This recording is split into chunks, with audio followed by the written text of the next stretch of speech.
8,844। ले इसे क्या कर देंगे, ऐड बैक कर देंगे, ये गेन आ गया ना। आगे चलें, चेक करें कैसे छोटे छोटे पॉइंट्स को आके हमने डिस्कस किया हुआ है। Further information related to Sultana, on 1 July 2023 Sultana let out her plot of land in Korangi industry area to her brother import house at a monthly rent of 1 lakh.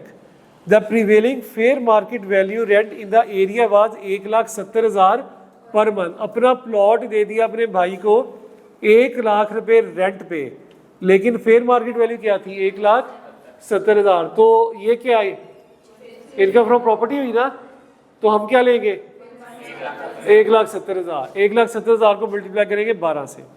Additionally she received a non adjustable deposit of 3 lakh और non adjustable deposit of 1,50,000 received from a previous tenant was refunded.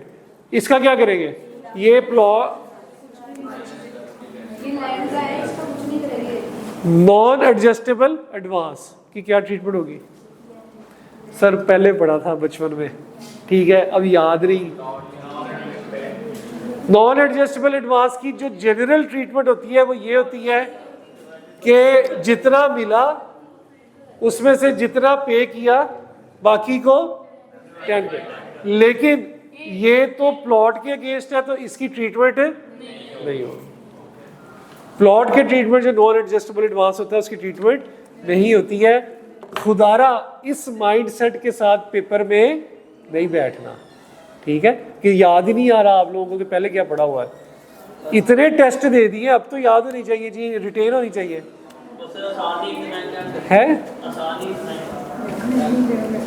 तो मेहनत करें ना। Point number 2 है, बताता हूँ ये सवाल करके। इन 2021 सुल्ताना रिसीव्ड, ये मैंने सुल्ताना को आप लोगों के पीछे लगा देना है ठीक है, जो नाम है ना सुल्ताना, इसने फिर आप लोगों से मेहनत करवानी है। नहीं यार मैं नहीं जानता। In 2021 Sultana receive 2000 shares of a foreign company Lucky Incorporated listed in USA from her friend Jamila as a gift. ऐसे दोस्त बनाए, ठीक है। Jamila acquired these shares in 2018 for PKR equivalent to 45 per share while working in the USA. The fair market value of each share at the time of transfer to Sultana was 120 रुपए। On यकम January Sultana dispose of these share of 200 per share at PKR equivalent to 82,000 in taxes in the USA. Sultana को जमीला से shares मिले gift के तौर पे, ठीक है, वो वाले शेयर्स जो हालांकि जमीला से लगता नहीं है वो शेयर्स फॉरेन कंपनी के देगी, लेकिन फिर भी तो 45 रुपए पर शेयर के उसने खुद खरीदे थे, ठीक है। और सुल्ताना को जब ट्रांसफर हुए तो 120 रुपए के थे। सुल्ताना ने आगे कितने के बेचे, 200। 3 चीजें आ गई, 200 के डिस्पोज किए और सुल्ताना को जो फेयर मार्केट वैल्यू थी वो 120 थी और जमीला को जो कॉस्ट थी वो 45 थी। क्या करेंगे, पहले तो ये बताएं हेड ऑफ इनकम क्या है। कैपिटल गेन है, शेयर्स बेचे ना तो कैपिटल गेन है। गिफ्टेड के अंदर ना वो दूसरी आइटम्स आ रही है, शेयर्स नहीं आ रहे। जो हमने इनकम फ्रॉम अदर सोर्स के अंदर पढ़ा था ना उसमें शेयर्स को नहीं पढ़ा था। अच्छा, इसके ऊपर क्या ट्रीटमेंट होगी? जो ट्रीटमेंट है वो सिंपल यही है कि 200 में से 120 लेस किया है उसने। 200 में से 120 लेस किया। जब ये गिफ्ट नहीं है तो फिर 200 में से 120 ही लेस करेंगे ना। अगर आप इनकम फ्रॉम अदर सोर्स में जाते हैं जो हमने पहले पढ़ा हुआ है उसके अंदर वो होता है कि जो ट्रांसफरर है उसको जो कॉस्ट होती है वो पड़ती है, लेकिन वो होती है प्रॉपर्टी होती है या कोई और चीज होती है। दीज आर द शेयर्स तो शेयर्स के केस में 200 minus 120 multiply by number of shares, ठीक है। तो ये कैपिटल गेन के अंदर ये चीज आ रही है। शेयर्स जब भी गिफ्ट होते हैं ना, तो नॉर्मली इनका प्रोसीजर ये होता है कि ये सीडीसी के थ्रू या किसी उसके थ्रू कहते हैं आप अथॉरिटी के थ्रू जो है ये जो है वो होते हैं, सेल होते हैं, ठीक है। जिस तरह पाकिस्तान में सीडीसी है, तो ये इस तरह नहीं है जिस तरह आपने किसी को कोई ज्वेलरी या प्रॉपर्टी दी गिफ्ट की, तो इस वजह से जब उसको जमीला ने उसको ट्रांसफ़र किए हो रहे हैं तो वो ट्रांसफ़र ही 120 पे हो रहे हैं ना उसे, तो इस वजह से जो इसकी कॉस्ट है, जो बेनिफिट निकालेंगे वो 200 माइनस 120 से निकालेंगे, क्योंकि शेयर्स को ट्रांसफ़र करने के लिए बाकायदा एक अथॉरिटीज़ होती हैं जिन पे उसकी वैल्यू वाइज ट्रांसफरिंग होती है। तो इस वजह से 200 में से 120 लेस करेंगे। ये थोड़ा सा टेक्निकल था क्योंकि हम गिफ्ट को पुराने अंदाज में पढ़ते हैं, लेकिन ये थोड़ी सी उसने टेक्निकलिटी आई कैप ने यहाँ डाली थी। समझ लगी इस बात की कि शेयर्स की जब ट्रीटमेंट होगी तो इस तरह से उसको देख लें। अच्छा, और एक ये बात तो आ गई। दूसरी बात, जो 82,000 के उसने टैक्स दे किया, ये क्या है? ये फॉरेन टैक्स पे किया है। तो फॉरेन टैक्स पे की पर क्या मिलता है? फॉरेन टैक्स क्रेडिट मिलता है। तो वो फॉर्मूले से निकालेंगे, ठीक है। कैपिटल गेन के फॉर्मूले और फॉरेन टैक्स क्रेडिट के फॉर्मूले से निकालें, विच एवर इज लोअर, जो बाहर पे किया है या जो इसमें बनता है, विच एवर इज लोअर। वे लग रही है समझ है? समझ लग रही है? पता नहीं कि इधर उधर देख रहे हो कभी, और मैं तुम्हें देख रहा हूं। Sultana is also renowned author. ये ट्रीटमेंट अब आपने बतानी है, ठीक है। सुल्ताना जो है एक ऑथर है and has written numerous books on environmental pollution. She completed her latest work titled the ocean of plastic, the ocean of plastic, over a period of 2.5 years. In December 2023, she received a lump sum payment of 5,04,000 as royalty fee for her latest work. क्या treatment है?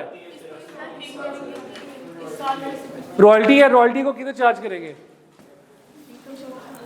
Income from other source के अंदर royalty charge हो जाएगी, ठीक है। एक minute हौसला करें। अच्छा, वो मैं देख तुम्हें ही रहा हूं, ठीक है। रॉयल्टी 5,04,000 जो है ये इनकम फ्रॉम अदर सोर्स में जाएगी यार। भाई royalty income from other source में जाएगी, ठीक है।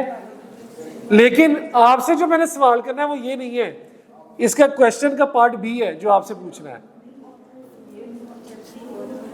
What other option is available to Sultana for taxation of her royalty income? Royalty income की और क्या ट्रीटमेंट होती है, ये सवाल है आपसे। वो तो इनकम फ्रॉम अदर सोर्स में चले जाएगी 5,40,000।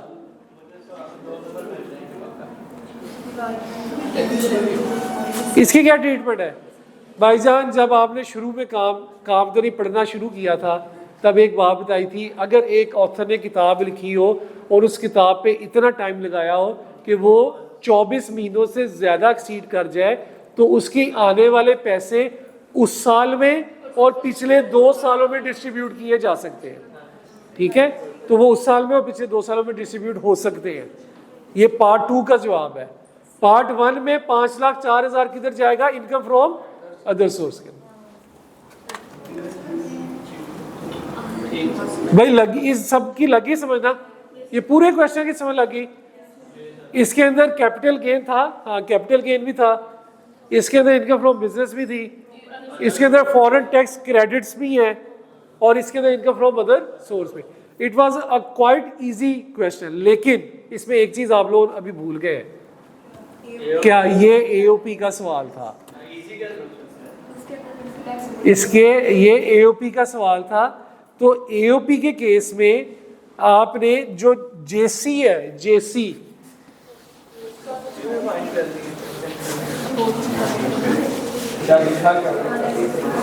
हमने दो टैक्सेबल इनकम बनानी थी, जरा फोकस करें। यहां पे दो टैक्सेबल इनकम बनानी थी, एक थी जेसी की और दूसरी थी सुल्ताना की। अब जो इनकम फ्रॉम बिजनेस आ रही है सारी की सारी वो किस में आएगी? जेसी में आएगी। ये जो रॉयल्टी कमाया ये किसने कमाया? जेसी ने कि सुल्ताना ने? सुल्ताना। तो ये कहाँ आएगा? सुल्ताना की इनकम फ्रॉम अदर सोर्स में, रॉयल्टी। कैपिटल गेन किसने कमाया शेयर के ऊपर? सुल्ताना ने। तो ये किधर आएगा? यहां पे आएगा। और इसमें क्या आएगा? प्रॉपर्टी इनकम भी है, इनकम फ्रॉम प्रॉपर्टी भी आएगी सुल्ताना की। और एड ये सारा आ गया, ठीक है। यहां से निकलेगी टैक्सेबल इनकम जो हमने पढ़ा था, उसमें क्या लिखेगा? Add share of profit from AOP. और एओपी के बिजनेस का जो टैक्सेबल इनकम का शेयर होगा वो इसको इसका हिस्सा यहां जाएगा। समझ लगी? भाई समझ लगी? आप लोगों को लगी समझ है? जिस तरह से कहा है ना आपको लास्ट में, लगी समझ? अच्छा फोकस करें जरा, बातें नहीं बिल्कुल भी। आप दोनों को समझ लग रही है? कुछ है? लग रही है? आवाज आ रही है मेरी वहां तक? ठीक है। सुल्ताना और जेसी दो इंडिपेंडेंट अथॉरिटीज एंटिटीज हैं। सुल्ताना जेसी एओपी है, सुल्ताना उसका मेंबर है, ठीक है। तो इनकम फ्रॉम बिजनेस जितना भी था वो जेसी का जाएगा, और बाकी जो भी है डिटेल, क्योंकि शेयर किसने बेचा? सुल्ताना ने, तो इधर जाएगा। प्रॉपर्टी किसने रेंट पे की? सुल्ताना ने, इधर की। रॉयल्टी किसकी आई? सुल्ताना की, तो सुल्ताना की आएगी ना उसमें। तो इसको साथ साथ क्या मिलेगा? Share of profit from AOP. तो यहां पे जो शेयर आएगा वो इसको ट्रांसफर हो जाएगा। लगी समझ? अब जब ये शेयर से ट्रांसफर होगा तो फिर हम कौन सी वर्किंग करेंगे? है रेट की वर्किंग करेंगे, ठीक है। रेट की वर्किंग करेंगे। अगर करना ले वैसे थोड़ी सी है? इसकी रेट की वर्किंग याद है सबको? उसके अंदर रेट की वर्किंग ऐड करेंगे, ठीक है। और फिर वो टैक्स लायबिलिटी निकालेंगे थोड़े वाली इनकम के ऊपर। मिसाल के तौर पे मैं बता भी देता हूं आपको, ये आपकी आ गई टैक्सेबल इनकम। इस टैक्सेबल इनकम में आपने शेयर ऑफ प्रॉफिट ऐड किया, ये आपकी टैक्सेबल इनकम आ गई फॉर रेट पर्पस, ये रेट पर्पस आ गई। फिर आपने टैक्स लायबिलिटी निकाली, ये टैक्स लायबिलिटी किस पे निकाली? ये ज्यादा वाली इनकम पे, ठीक है। फिर आपने एक्चुअल टैक्स लायबिलिटी निकालनी है।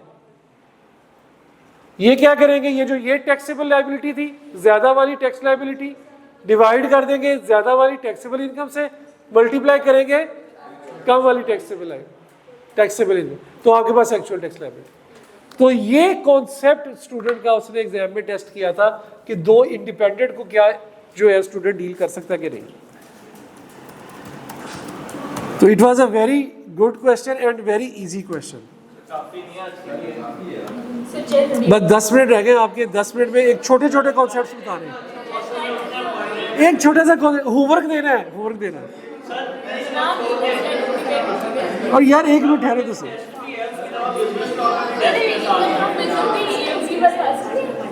है सारा कुछ आ सकता है, क्यों नहीं आ सकता? सर मेहनत की डेफिनेशन तो बता दें। किसकी? मेहनत की बता। 10:30 के बाद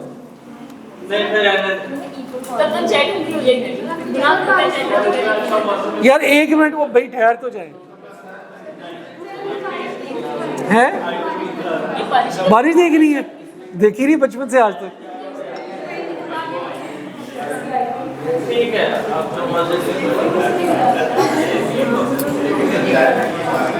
सर जाने देंगे आप? नहीं नहीं, 10:30 का टाइम है आपका। सर बारिश रुक जाएगी तब तक? कोई बात नहीं, रुकने दें जाने दें सर। यार, एक कॉन्सेप्ट है बस, एक कॉन्सेप्ट। सर मंडे को कर लेंगे। कौन सा क्या बता देंगे संडे को? अगर नहीं कर रहे चले ठीक है, जाए छुट्टी करें।